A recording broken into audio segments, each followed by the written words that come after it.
Welcome back to Bible Shorts, episode 42, Saul's Growing Fear of David. Now, last week we learned how David defeated Goliath the Philistine and how he and Saul's oldest son Jonathan became best friends. And here's a question for you. Does God love Goliath and the Philistines even though they attack the Israelites? Let's think about it, and let's discuss at the end of this episode. So, let's continue with this week's story. As David grew older, he became a mighty warrior.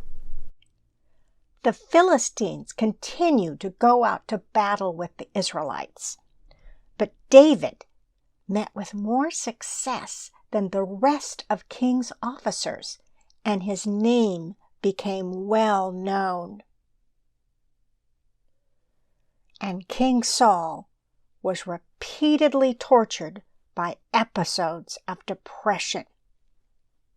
Now remember, Samuel refuses to see or talk to King Saul, and Saul broods over Samuel's last words that the Lord would tear the kingdom away from Saul and give it to another. Now David had been asked to play music for Saul when he became depressed. And when David played, this seemed to help Saul feel less sad, but only temporarily. But Saul started to become jealous of David and his popularity. For example, one day when Saul and his men, including David, were returning home from fighting the Philistines, the women came out to meet King Saul with singing and dancing, with joyful songs and with timbrels and lyres, and as they danced, they sang, "Saul has slain his thousands, and David his tens of thousands." Saul became very angry, and this song displeased him greatly. And from that time on, he kept a close eye on David, and he became more and more jealous and more afraid of David.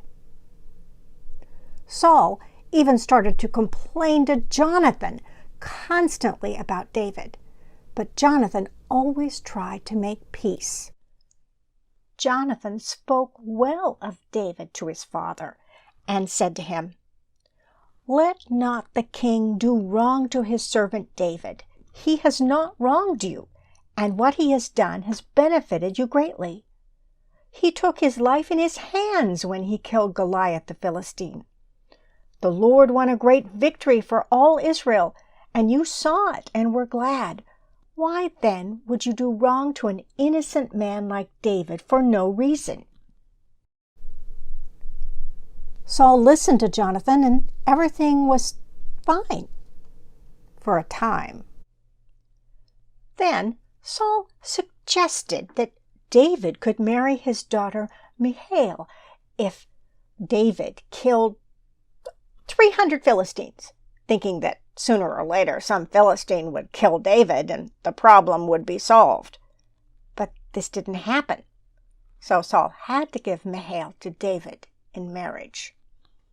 Then, once more, war broke out with the Philistines, and David went out and fought, and he struck them with such force that they fled before him. And afterwards, when Saul was sitting in his house with his spear in his hand, and David was playing the lyre, Saul tried to pin David to the wall with his spear, but David eluded him, and Saul drove the spear into the wall. And then David fled. But Saul sent men to watch David's house. Now Michal, David's wife, warned him, "If you don't run for your life tonight, tomorrow you will be killed." So Michal let David down through a window, and he escaped. So David's wife, Michal, took a statue of an idol and laid it on the bed, covering it with a garment and putting some goat's hair on the head. And when Saul sent men to capture David, Michal said, "He's ill." And then Saul sent the men back to see David and told them, "Bring him up to me in his bed so I may kill him." But when the men entered, there was just the statue in the bed, and on its head was some goat's hair. Saul said to Michal, "Why did you deceive me like this and send my enemy away so that he escaped?" Michal lied to her father and said, "David said to me, 'Let me get away. Why should I kill you?'" Now, when David made his escape, he went to Samuel at Ramah and told him all that Saul had said and done. Then word came to Saul, "David is in Ramah with Samuel." So Saul sent men to capture him.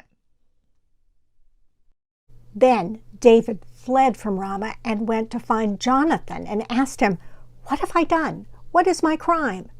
How have I wronged your father that he's trying to kill me?" "You are not going to die," Jonathan replied. "Look, my father doesn't do anything great or small without letting me know. Why would he hide this from me? It isn't so." But David took an oath and said, "Your father knows very well that I have found favor in your eyes." And he said to himself, "Jonathan must not know this, or he will be grieved. Yet as surely as the Lord lives and as you live, there is only a step between me and death."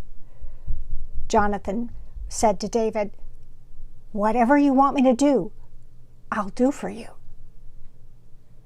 And what happens next? Well, we'll have to wait for the next episode, right? And in the meantime, let's think about that question I asked at the beginning. Does God love the Philistines? Does God love Goliath? Does God love Saul? Does God love you and me, even when we do wrong things? What do you think?